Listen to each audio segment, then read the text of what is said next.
lahat dyan. Kamusta po kayo? Kay Pastor Rene, sa lahat ng members, unang music ministry, sa dance ministry, sa mga lalitos dyan, especially sa mga tatay. Okay, Pastor Rene, ang pastor, maraming salamat sa lahat ng mga i-share mo sa akin, sa amin lahat. Patuloy namin kung nagagamit yun dito yung kung paano pinakilala sa amin si God, yung kung paano dapat mag-worship, paano mag-pray sa Kanya, paano siya pasalamatan. Patuloy po namin, huwag po kayo mag-alala dahil active pa rin kami dito. Kami na Iked, na Edo, si Kuya Dario, lahat kami po dito yung magkakasama pa rin. And patuloy yung dumarating sa aming blessing, at yung pong blessing na dumarating sa amin sana'y maranasan nyo rin lahat ng nandyan. Basta give faith and believe kay God. Happy anniversary po sa inyo dyan. Happy anniversary po sa lahat ng mga ministry dyan at saka sa kids, sa youth, sa mga tatay at sa mga nanay po. At sa music ministry, nagpapasalamat po ako sa inyo dahil sa pagtuturo niyo sa akin. At nagagamit ko po dito yung lahat na tinuro niyo sa akin po. Kay Pastor po, kamusta na po kayo? Maraming salamat po sa lahat na tinuro niyo. Happy anniversary po sa lahat. Yeah, happy anniversary. Happy anniversary po sa CNDM. Kamusta po ang mga ministry po dyan? Children ministry, fathers, mga nanay, Yung mother. yung mga youth, music ministry. Salamat po sa mga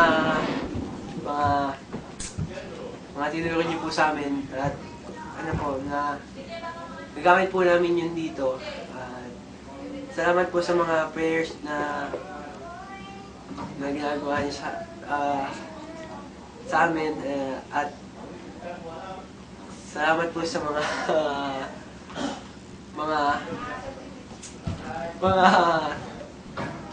Abang masabi. Speechless, hindi marunong magtagalog. Iyak na. Basta. Yun na yun. Ano po, kumusta po kayo dyan? Sana po, maka-touch po kayo ng ibang kaluluwa dyan. At mag-imbita po kayo ng madaming tao para maligtas po sila. At, Amen. salamat po sa mga ginawa nyo. Sana po maging masaya yung pag-celebrate yung anniversary dyan. Opo. Sana po sa time na yun, marami pong mga tao ang mabuksan yung puso nila na maintindihan kung sino talaga si God, kung anong purpose ni God kaya siya pumunta dito sa lupa. Ako din na lang kasi yung panahon gaya sasabi ni Pastor na wala makapagsabi kung kailan yung katapusan, di ba? Kaya huwag na nating hintayin dumating yung sign bago pa lang tayo lumapit sa Kanya, bago pa lang natin siya kailanin, baga habang may time pa, ngayon pa lang kasi yung mga nangyayari sa atin, sana maintindihan na iba na yung nangyayari, yung mga lindol, yung mga El Nino, yung kahit yung bumbasa, yung mga kalamidad, yun pangitain na yun. Malapit na dumating si God, kaya sana pagano na kayo, yung lumapit na kayo kay God, pasalamat sa Kanya. And, once again po, happy anniversary po sa inyo dyan. God bless. Happy anniversary po! Bye-bye!